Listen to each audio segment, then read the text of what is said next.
amazing drag looks. I wear one dress in every color. I consider myself Queen Elizabeth. You know, you find a look that works, and then you do it every color, and they can find you in a crowd. Yeah. Hi, I'm Bianca Del Rio, and I'm actually going through some of my greatest looks, which is one dress in every color, for Attitude magazine. Here we go. That is me in high school. So it's probably 1990, I think it is.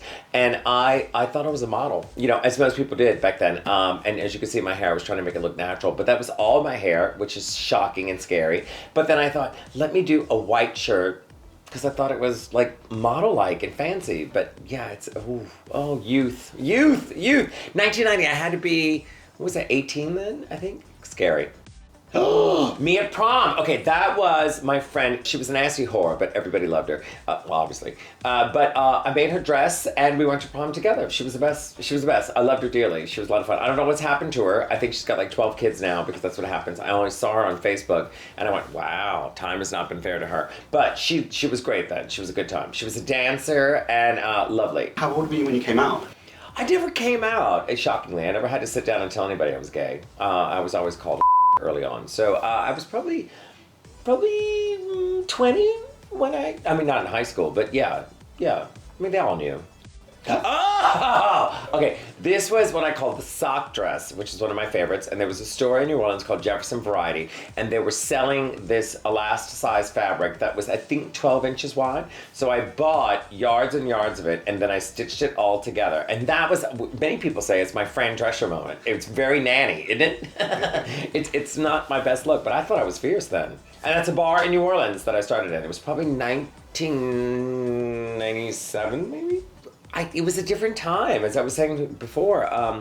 People didn't respond to drag queens as they do. And there was even bars in New Orleans, where I'm from, that I wasn't allowed in because I was a drag queen. And they were manly bars. And so drag queens weren't accepted. Now they run out of the bar to say, hello, queen, can we get a selfie? Which is a different world for me. So it's kind of fascinating that was the evolution of it all. It was a different time back then. Even gay people hated drag queens back then.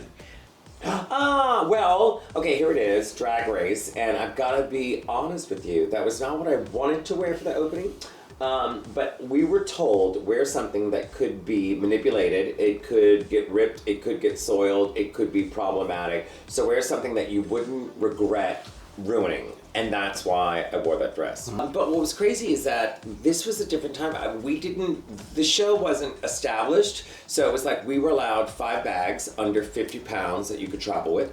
So I didn't know, you couldn't play the games, and we didn't have designers back then. It was kind of like I had, I think 2 weeks before I knew I was going to the show. Wow. So I had to scurrily put things together. So we make jokes about me wearing the same dress, but yeah, it was in that game that we had to do what we had to do in a short period of time. And they said, wear something that could get ruined. Mm-hmm. And in the end, I thought we were going to be caught on fire, we were going to be thrown in water, but no, we just had a pillow fight. I mean, Ru was lovely to me. I mean, I have to say that. I'm looking at the camera. RuPaul is amazing. Without RuPaul, I would have nothing. Not to mention, Sissy That Walk is available on iTunes. Ru's the best.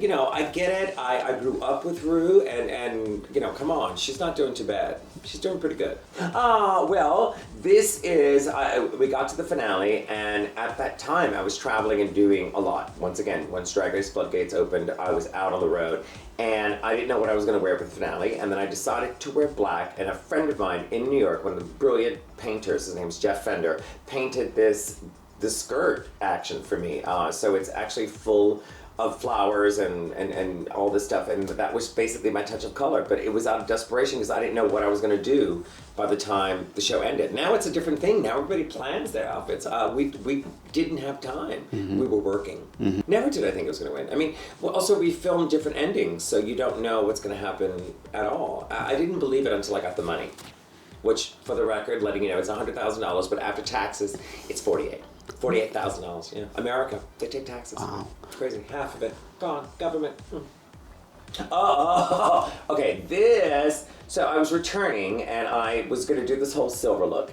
And what happened was, I was doing the pre-show for the show, which was at 5:30 in the afternoon.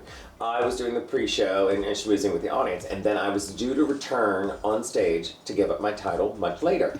Well, what happened was, it was about 11 p.m. before I went back on again. So imagine, from 6 p.m., till 11. I'm backstage and I'm drinking.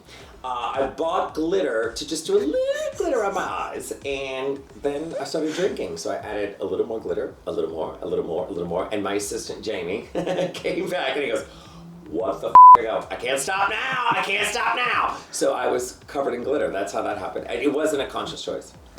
Oh, Attitude Magazine. That was great because it was right before I did Wembley, and so I was here in London, and I got to do the cover shoot, and we filmed it. I think in Wembley. It was in the same venue. It was in the same space, and it was the first time that I went there because I found out that we were doing it, and I thought, well, this is kind of crazy. And then I walked into the room and went, it's a huge place. And then we filmed it, all of this, and took the photos that afternoon. Yeah. I do keep a lot of my stuff, and what I want to do, one of the things, besides doing a dog sanctuary, which I would like to do, is that I would like to do a drag museum, just discussing drag and it's where it comes from and the different iconic looks and the people who create it. I would love to do that one day, and I'm hoping to do it soon. Bob the drag queen and I have talked about it, and I want to make it happen.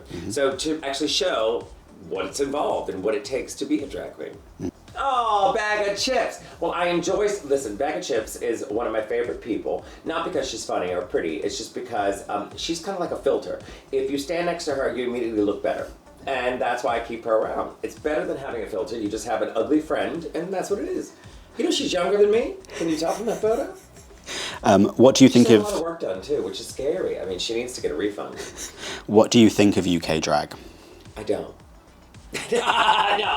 No. What I love about UK drag is that everybody here has an act. Everybody here has talent. In America, we don't have that. In America, a lot of people are, glamorous and gorgeous in a photo, but there's no substance. So I can appreciate the UK drag because they're either funny or a singer or a dancer or a performer. There's something to it.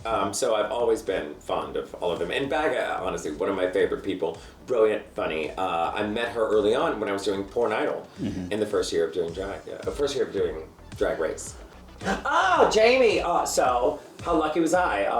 Amazingly, I got to do Everybody's Talking About Jamie in the West End, and Johnny B, who was the director of the show in the West End, called me up and said, "Would you do a cameo in the film?" I go, "Would I? Yes! I've done porn. I'll do anything."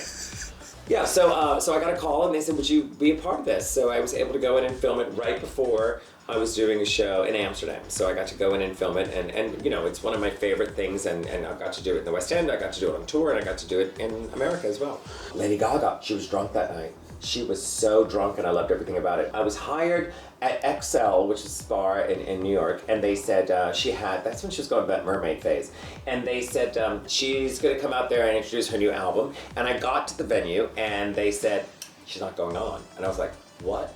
And they go, "It's an album release party, but she's not going to go on stage." So they said, "Bianca, can you just go out there and tell the audience she's not going on?" I go, "Oh, this is going to be great." So I went on stage and I'm like, "I know you're here to see Lady Gaga, but she's not going on stage." And then she started crawling on the stage and everybody's screaming, and I thought they were screaming because I was being funny. And no, it was her. She was behind me. And then she went on stage and performed, yeah.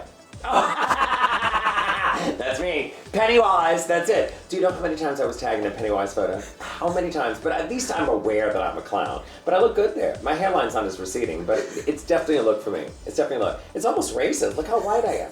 Well, that's my new tour, Unsanitized. And it's been a blessing and a curse. It's one of those things. I was supposed to start the tour pre-pandemic, and then the pandemic happened, and we all sat home for a year and a half, and then the world's opened up, and it's been truly amazing. I've done America, I've done Canada, I've done Brazil, Latin America, and now I'm here in the UK, which has been amazing. So after this, I end up in Australia, spreading my hate to the masses. How lucky and how amazing it is. Now we have something to jerk off to. Footage.